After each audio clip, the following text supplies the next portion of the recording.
Mereka kan politeis ya, kalau orang rimba tuh percaya banyak dewa. Cuman dalam agama mereka tuh berpikirnya Tuhan ya atau dewa itu maha menghukum, bukan maha pengampun. Makanya orang kota jadi suka berbuat dosa karena diampunin terus. Terus Tuhan maha penyayang. Enggak, kalau di rimba Tuhan tuh maha penghukum, Tuhan suka mengirim penyakit gitu. Menurut mereka Tuhan kita nggak keren, makanya akhirnya orang-orangnya juga jadi pada jahat-jahat.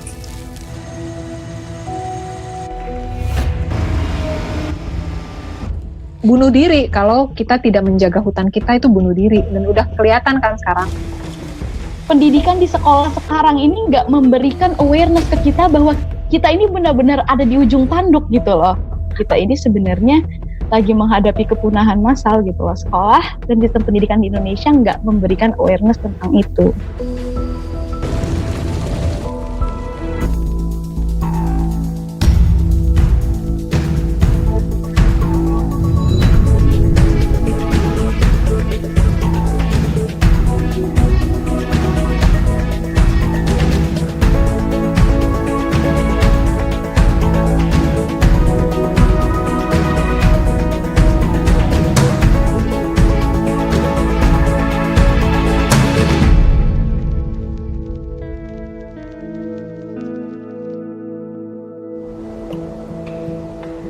Sebelum lanjut berbicara tentang kehutanan, kita perlu tahu dulu tentang konsep keragaman hayati atau biodiversitas.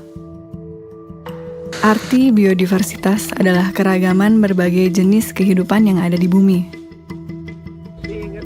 Bagi kita semua yang tinggal di kota dan jauh dengan hutan, kehidupan alam liar mungkin hanya bisa kita lihat di televisi. Namun pada kenyataannya, udara yang kita hirup, air yang kita minum, dan makanan kita semua bergantung pada biodiversitas. Beberapa contoh sangat jelas. Tanpa tumbuhan tidak akan ada oksigen. Tanpa lebah tidak akan ada proses pembuahan. Hutan adalah rumah bagi biodiversitas di bumi. Kalau bahasa klise kan selalu dibilang hutan itu paru-paru bumi tuh. Aku melihatnya sih bukan sekedar hutan. Kalau kita menyia-nyiakan pengetahuan manusia yang paham tentang hutan, yaitu orang rimba, masyarakat-masyarakat yang tinggal di hutan, kita semua yang akan rugi gitu. Di bumi sudah ditemukan 1,7 juta spesies makhluk hidup. Dan diperkirakan ada 9 juta spesies yang belum ditemukan dan tercatat. Namun, hanya sejak 40 tahun terakhir, jumlah hewan liar di dunia berkurang hingga separuh. Separuh. Peradaban manusia sudah menghantarkan spesies-spesies lain menuju kepunahan 1000 kali lipat lebih cepat dibandingkan proses alaminya.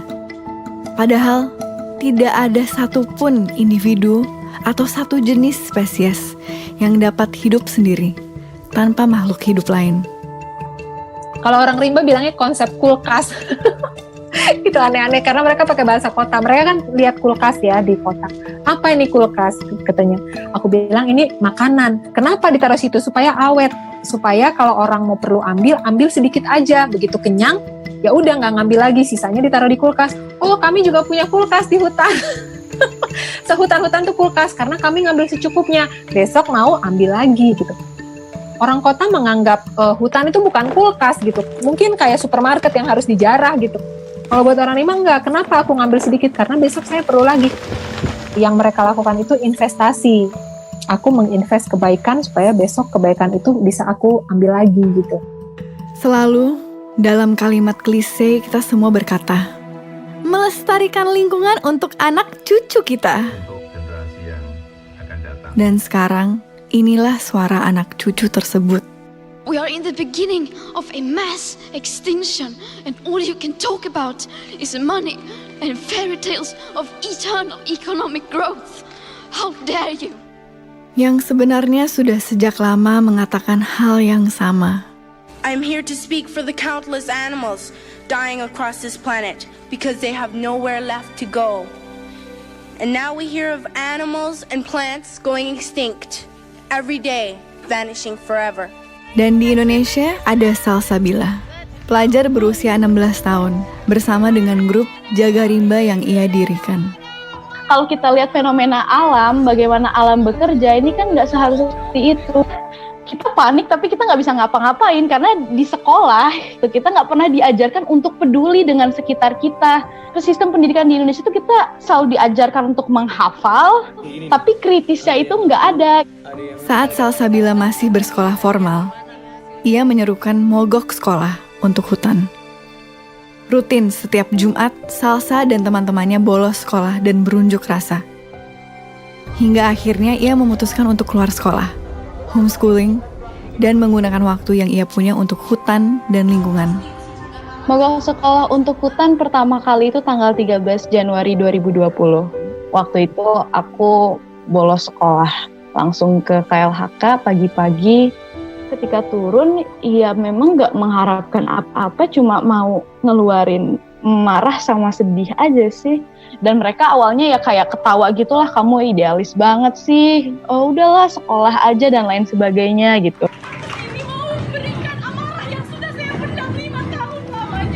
Sebetulnya kalau mau ke sekolah itu konsepnya Greta itu ya.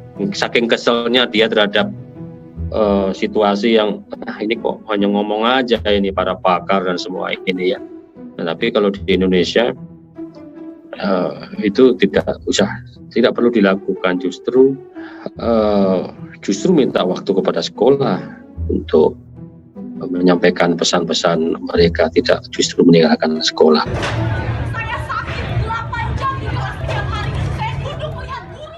Wah, kalau aku sih paling nggak mendukung kurikulum nasional kita. Kalau menurut aku, anak-anak masih nggak punya kepentingan ekonomi kan dan politik gitu. Sebenarnya kan setiap anak lahir sebagai saintis tuh, punya keingintahuan yang besar, punya daya kritis yang tajam, budaya dan pendidikan yang menghancurkan mereka kan. Jangan aneh kalau ada sekolahan yang datang ke masyarakat pedalaman yang masih banyak kobra. Tapi begitu digigit kobra nggak tahu cara ngobatinnya. Seharusnya kalau di sekitarmu banyak kobra, ya kamu harus tahu. Kurikulummu harus tentang kobra dulu. Yang lain-lainnya ya ntar kalau ada sisa waktu gitu. Nah itu aku betul-betul menyalahkan kurikulum nasional yang sudah banyak menghilangkan semua pengetahuan hebat nenek moyang kita. Jadi yang rugi kita sendiri. Ini bukan soal respect atau soal hilang atau enggak ya. Kita rugi sendiri. Banyak orang yang mati karena gigitan kobra, padahal dulunya tinggal metik tuh daunnya.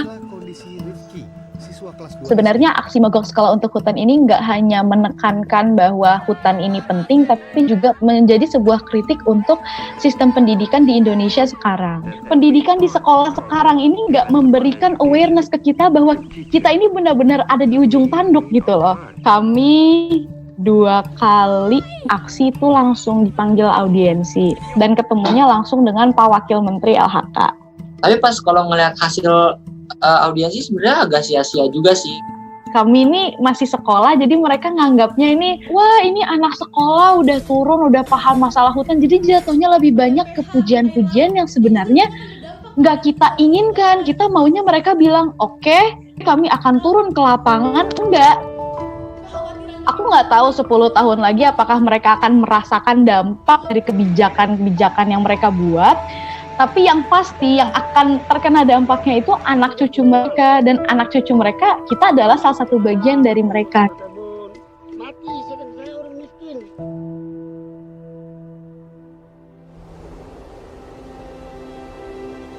Hutan yang damai juga rupanya menyimpan koneksi yang kuat dengan patogen. Kebanyakan patogen tidak berbahaya bagi penghuni hutan, karena mereka telah melalui proses evolusi bersama di hutan. Namun, kemudian menjadi sangat berbahaya saat bertemu dengan manusia kota. HIV, Zika, malaria, Ebola, Nipah, semuanya berasal dari daerah perbatasan hutan yang digunduli. Kalau biodiversity tadi terdisrupted, yaitu virus-virus akan keluar dari hotspot rumahnya masing-masing. Konsep keramat hutan secara ilmiah erat dengan bahaya patogen yang tidak dikenal tubuh manusia. Pilek gitu kan, kita batuk, kita masih bisa tetap jalan. Orang rimba nggak, kena pilek langsung tumbang. Jadi secara genetik nggak terbiasa gitu. Kalau saya malaria langsung tumbang gitu ya. Mereka malaria tetap aja nggak, kayak bersin aja malaria tetap aja bergerak kemana-mana, nggak ada masalah. Makanya penyakit baru itu bisa betul-betul ngabisin populasi mereka. Ini waktu pandemik gini pada lari makin jauh ke dalam hutan karena mereka takut sekali ya. As soon as we withdraw, nature quickly takes over. Could the corona crisis eventually be good for the environment? Jadi kalau dibilang ini menjadi waktu yang pas supaya bumi bisa menyembuhkan dirinya sendiri, mungkin aku bisa kritik bahwa enggak juga. Karena ini bakal terus berlanjut dan sistem ini enggak peduli mau pandemi, mau enggak, eksploitasi harus tetap jalan. Misalkan yang kemarin di Banyuwangi, tambang emas tumpang pitu ketika lagi pandemi, polisi menjadikan alat justifikasi masyarakat berkerumun, kan katanya nggak boleh. Masyarakat Banyuwangi ini berkumpul untuk menjaga supaya gunung mereka ini nggak digali buat tambang emas, diusir, kriminalisasi terjadi, dikeruk juga, terjadi juga. Dan itu lagi masa-masa seperti ini, baru bulan Maret kemarin.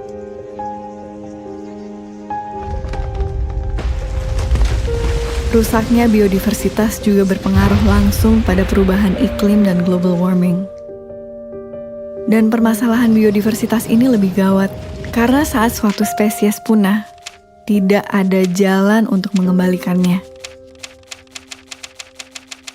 Namun, kita semua bisa berperan langsung untuk mencegah hal itu.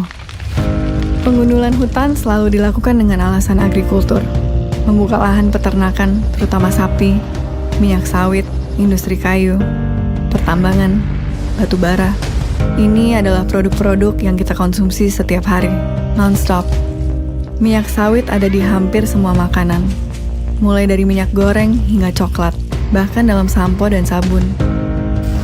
Hewan ternak membutuhkan konsumsi pakan ternak yang dihasilkan dari proses agrikultur yang masif. Kayu menjadi kertas, furnitur. Batu bara menjadi listrik yang setiap menit kita konsumsi dengan rakusnya.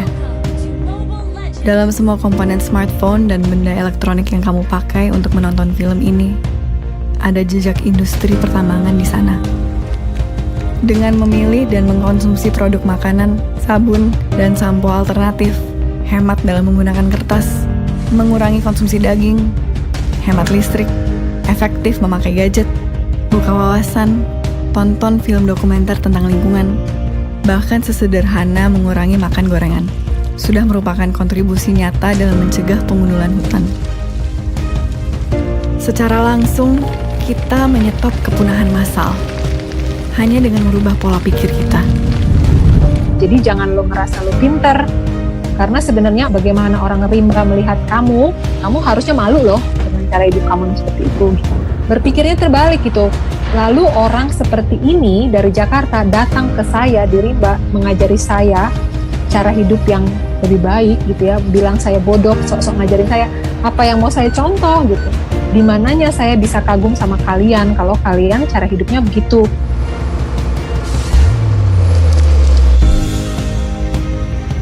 Tanpa hutan, tidak ada biodiversitas. Tidak ada lagi ekosistem. Tidak ada oksigen. Tidak ada lagi air. Tidak ada lagi kehidupan. Bumi ini bukan sekedar batu besar berpenghuni yang berputar mengelilingi matahari. Kehidupan bukan hanya berada di permukaan bumi. Bumi adalah kehidupan itu sendiri. Tanpa bumi, tidak ada kehidupan. Mana mungkin sebongkah batu yang mengelilingi matahari ini adalah makhluk yang hidup dan sadar, seperti kita. Manusia dengan otak dan kesadarannya adalah cerminan kesadaran kolektif bumi. Kesadaran bahwa kita adalah bumi. Bumi yang menjadi sadar dengan eksistensinya. Kesadaran bahwa kita semua dalam kehidupan ini saling terkait. Tidak peduli apa spesiesmu, negaramu, sukumu, apalagi agamamu atau Tuhanmu.